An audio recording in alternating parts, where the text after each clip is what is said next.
Hello everyone, welcome back to my another video. Facebook আৰু YouTube দুইটাতে আপোনালোকক স্বাগতম জনালো আৰু আজি ভিডিওটো কিছু পৃথক হ'বলৈ গৈ আছে। বিশেষ একো নাই, টাইম পাছ ভিডিও এটা আপোনালোকলৈ আগবঢ়াবলৈ লৈছো। তো মই আহিছো গুৱাহাটী, এইটো হল মই আছো নৰ্থ ইষ্ট গেষ্ট হাউচত। এয়া ৰুমটো অকমান দেখাই দিছো এনেকে, এখন বিছনাখন। ইয়াতে আছো আৰু আজি দিনটো মানে ঘৰৰ পৰা আহাৰ পৰা গোটেইখিনি আপোনালোকক অলপকৈ মই দেখাব চেষ্টা কৰিম। ভিডিওটো চাই থাকক। এই কবিৰত যাত্ৰা ট্ৰেইনত বহুদিন পাছত যাত্ৰা কৰিছোঁ গুৱাহাটীলৈ বুলি। নিউ বঙাইগাঁৱৰ পৰা আমি যাম কামাখ্যা ষ্টেচন আৰু ইয়াৰে এইবিলাক কিছু দৃশ্যাংশ। এয়া চৰফক পালোঁ। আজি চাওক ট্ৰেইনখনত একেবাৰে মানুহ কম, ভিৰ নাই। গতিকে ভবা নাছিলোঁ ইমান আজি ভিৰ নাথাকিব বুলি, মানে যেতিয়া যায় তেতিয়া ভিৰ থাকে। এইবিলাক অলপকৈ মই ভিডিঅ' ক্লিপ লৈছোঁ খিৰিকীৰ ফাকেৰে। এনেকৈ আহি এয়া শৰাইঘাটৰ দলং পাই গ'লোহি। শৰাইঘাটৰ দলং মানে গম পাইছে নহয় আৰু কিয় বিখ্যাত শৰাইঘাটৰ দলং। আৰু লগতে এয়া আমাৰ বৃহৎ ডাঙৰ নদীটো ব্ৰহ্মপুত্ৰ নদী। দেখিছে ব্ৰহ্মপুত্ৰ নদী, এয়া শৰাইঘাটৰ দলং। ওপৰেৰে বাছ চলে, তলেৰে এইবিলাক ৰেলগাড়ী। এই মানুহবিলাকে এইবিলাক কাম কৰি আছে ইয়াতে। এনেকৈ আমাৰ যাত্ৰাটো অবিৰতভাৱে চলি থাকিল। যিহেতু বঙাইগাঁৱৰ পৰা গুৱাহাটীলৈ বহুতখিনি সময় লাগে পাওঁতে। মাজে মাজে এনেকৈ চেলফি ভিডিঅ' লোৱা হৈছে স্মৃতি হিচাপে ৰাখিবলৈ। তো গোটেইখিনি দেখুৱাবলৈ চেষ্টা কৰিছোঁ আৰু কিছু ভাল লগা দৃশ্য আপোনালোকক দেখুৱাই আছোঁ। এয়া চাওক, ইয়াতে ফেৰীবিলাক ইমান ধুনীয়াকৈ আছে, ভিউটো ধুনীয়া আহিছে। এইফালে উমানন্দ পাহাৰখন অলপ দেখিব পায় আৰু এইবিলাক পাহাৰ আছে, লগতে চিনাৰীখিনি মানে চাবলগীয়া, মোটামুটি ভাল লাগে। আৰু এয়া গুৱাহাটী মহানগৰীৰ কিছু দৃশ্যাংশ, ডাঙৰ অট্টালিকা, ঘৰো আছে। এয়া গুৱাহাটীলৈ মহানগৰলৈ স্বাগতম জনাইছে। ৰাস্তাটো পাই গ'লোঁ। ইয়াৰ পাছতেই আমি পাম কামাখ্যা জংচন। এয়া আবেলি সময়ত আমি গ'লোঁ একোলেণ্ড ফুৰিবলৈ। একোলেণ্ডত যদিও গ'লোঁ, মানে ভিতৰ ভাগত আমি এণ্ট্ৰি নকৰিলোঁ যিহেতু টাইমটো আমাৰ শ্বৰ্ট পৰি গ'ল। হেল্ল' গাইজ, এয়া চাওক একোলেণ্ড। আমি একোলেণ্ড আহি গ'লোঁ এই আবেলি সময়ত।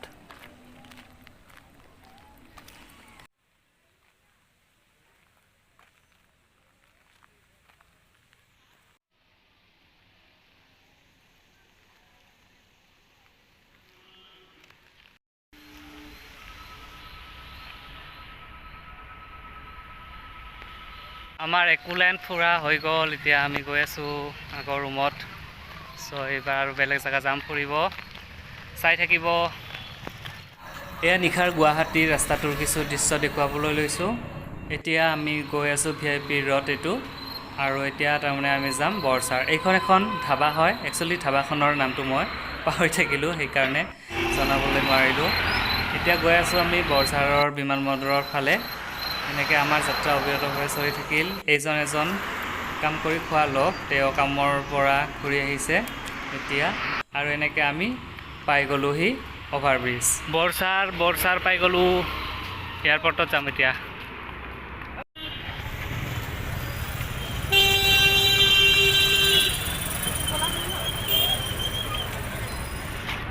এইকেইটা শেষ হৈছে।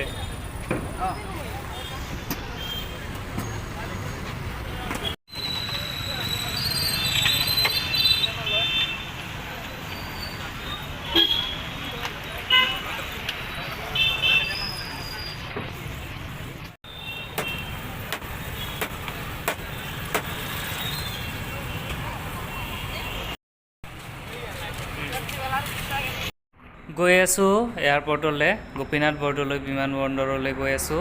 ৰাস্তাটো চাওক কিমান ধুনীয়া, ভাল লাগিছে। মই ছেকেণ্ড টাইম হয়, একচুৱেলি পাহৰিয়ে গৈছিলোঁ ৰাস্তাটো, মানে খেলি মেলি লাগিছিল বহুত বছৰ আগতে যোৱা। এয়া পাই গ'লোহি গোপীনাথ আন্তঃৰাষ্ট্ৰীয় বিমানবন্দৰ গুৱাহাটী। ক্লিপ এটা ল'লোঁ।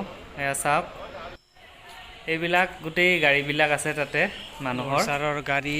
এনেকৈ আৰু ভিডিঅ'টো বনোৱা হ'ল। ৰুমটো এতিয়া এৰিব হ'ল আৰু এতিয়া 6:30 বাজিছে। 7টা বজাত ইয়াৰ পৰা ওলাম। এইখনেই আছিল আজি বিচনাখন আমি য'ত শুইছিলোঁ। এতিয়া মই আপোনালোকক কি দেখাম আৰু কালি বজাৰ কৰিছিলোঁ অলপ, সেইখিনি দেখাবলৈ নহ'ল, গতিকে এইখিনি দেখাই লৈছোঁ বেক কেমেৰা দি। ৰ'ব, পেকিং কৰি ল'লোঁ, বেগ চেগ একদম ৰেডি হৈ গ'ল। এইফালে মোৰ এডমিট কাৰ্ড আছে, পাৰ্চ আছে, আৰু এইখিনি এতিয়া খাবৰ কাৰণে বজাৰ কৰা হৈছে।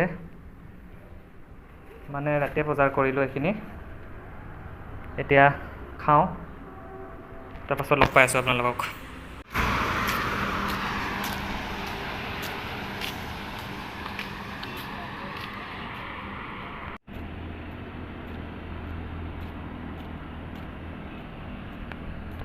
গুৱাহাটী ৰেল ষ্টেচনৰ পৰা আমাৰ উভতনি যাত্ৰা আৰম্ভ হ'ল। এয়া চাওক আমাৰ নেশ্যনেল ফ্লেগ, ভাল লাগিছে ন, বহুত ডাঙৰ হয়। ইয়াৰ ৰাস্তাটো গোটেইখিনি মই কভাৰ কৰিব চেষ্টা কৰিছোঁ গুৱাহাটীখনৰ।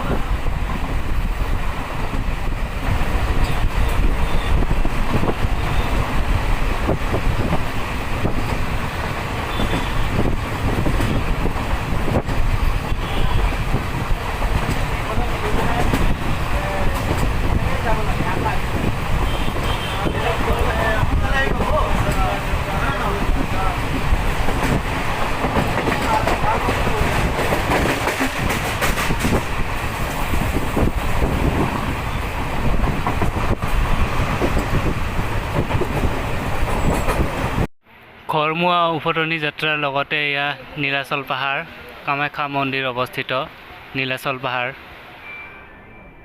নীলাচল পাহাৰ পাৰ হোৱাৰ পাছতে আমি পালোহি কামাখ্যা জংচন। তো কামাখ্যা জংচন পোৱাৰ পাছতে আমাৰ যাত্ৰা অবিৰতভাৱে চলি থাকিল, আৰু এনেদৰে আমি ঘৰলৈ আহি পালোহি। গোটেইখিনি কেমেৰাত বন্দী হ'ল, তাৰে কিছু অংশ অৱশ্যে আমাৰ শ্বুট কৰা হোৱা নাই।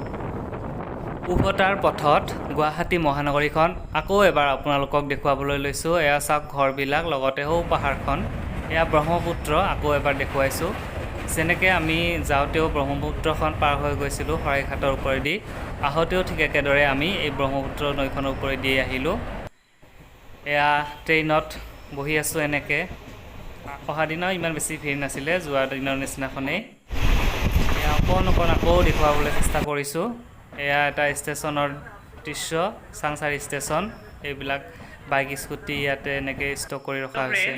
আজি নেক্সট দিনা হয়। কালি একচুৱেলি ভাগৰ লাগি গ'ল গুৱাহাটীৰ পৰা আহোঁতে। ট্ৰেইনত আহিলোঁ আৰু বাছতো ইমান জাম আছিলে, জালুকবাৰীৰ পৰা পল্টন বজাৰলৈকে 1.5 ঘণ্টা তেনেকৈ ট্ৰেফিকত ফচিব লগা হোৱাত ইমান ভাগৰ লাগিছে। মানে আহিয়ে ৰেষ্ট কৰিলোঁ যে ভিডিঅ'টো আৰু শ্বুট কৰা নহ'ল, তেনেকৈ থাকি গ'ল। তো ভাবিলোঁ ইমান দেৰি হৈ আছে, কালি তেনেকৈ শ্বুট কৰা নহ'ল, গতিকে আজিও সামৰিম বুলি ভাবিছোঁ, ক্ল'জ কৰি দিওঁ আৰু, নহ'লে ভিডিঅ'টো বহুত বেছি দীঘলীয়া হ'ব আৰু তেনেকৈ পেইণ্টিঙত থাকিলেও ভাল নালাগে। চ' ইয়াতো বিশেষ মই একো দেখুৱাব পৰা নাই। গুৱাহাটীত যোৱা মুহূৰ্তখিনি আপোনালোকৰ লগত শ্বেয়াৰ কৰিলোঁ, ৰাস্তাত যিবিলাক ক্লিপ লৈছোঁ সেইবিলাককে আপোনালোকৰ লগত শ্বেয়াৰ কৰিলোঁ। আৰু গুৱাহাটীত মই কি কাৰণে গৈছোঁ আপোনালোকে হয়তো ইতিমধ্যে গমেই পাইছে যে মোৰ পৰীক্ষা এটা আছিলে RRBৰ, সেইটো কাৰণে গৈছিলোঁ। সেইটো আছিলে আজাৰা, বৰঝাৰত। তো সেইখিনিয়ে আৰু, বিশেষ একো নাই। তাৰ আগতে আৰু এটা সুখবৰ দিব বিচাৰোঁ যে এনেকৈ ভিডিঅ' বনাওঁতে ইউটিউবত এতিয়া এইটো মোৰ 100 নাম্বাৰ হৈ গ'ল। 100টা ভিডিঅ' মোৰ বনোৱা হৈ গ'ল। ভিডিঅ'টো ইমান ধুনীয়াকৈ বনাব নাজানো, এডিটিঙো ভাল নহয়, তথাপিও ট্ৰাই কৰি আছোঁ বেটাৰ কৰিবলৈ।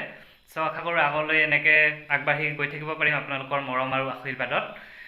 চ' এনেকৈ মৰম দি যাব, আৰু ভাল লাগিছে আপোনালোকে এটা এটাকৈ ছাবস্ক্ৰাইব কৰি 300 পাৰ কৰি দিলে। তো সেইটো ভাল লাগিছে, আপোনালোকে এনেদৰে মৰম দি যাব মোক। তো ভিডিঅ' বনাই যাম আপোনালোকৰ এই অনুপ্ৰেৰণাতে। তো আজিলৈ ইমানে। আপোনালোকক কেৱল এটা কথা ক'ব বিচাৰিছোঁ, যিসকল নতুন তেওঁলোকে প্লিজ চোৱাৰ লগতে ছাবস্ক্ৰাইব কৰিবলৈ নাপাহৰিব, আৰু যিসকলে অলৰেডি কৰিছে তেওঁলোককো বহুত বহুত ধন্যবাদ। পৰিয়ালটো ডাঙৰ হৈ গৈ আছে, গতিকে সকলোকে আকৌ এবাৰ ধন্যবাদ জ্ঞাপন কৰিছোঁ। আৰু ভিডিঅ'টো মই ইমানতে সামৰিম। যদি ভিডিঅ'টো ভাল লাগে তেনেহ'লে ভিডিঅ'টো এটা লাইক কৰি দিব, বা কিবা ভুল ভ্ৰান্তি থাকিলে সেইখিনি কমেণ্ট কৰি জনাব। গতিকে এইখিনি কৈ ভিডিঅ'টো সামৰিছোঁ। আকৌ লগ পাম অন্য এটা ভিডিঅ'ত। Bye bye friends.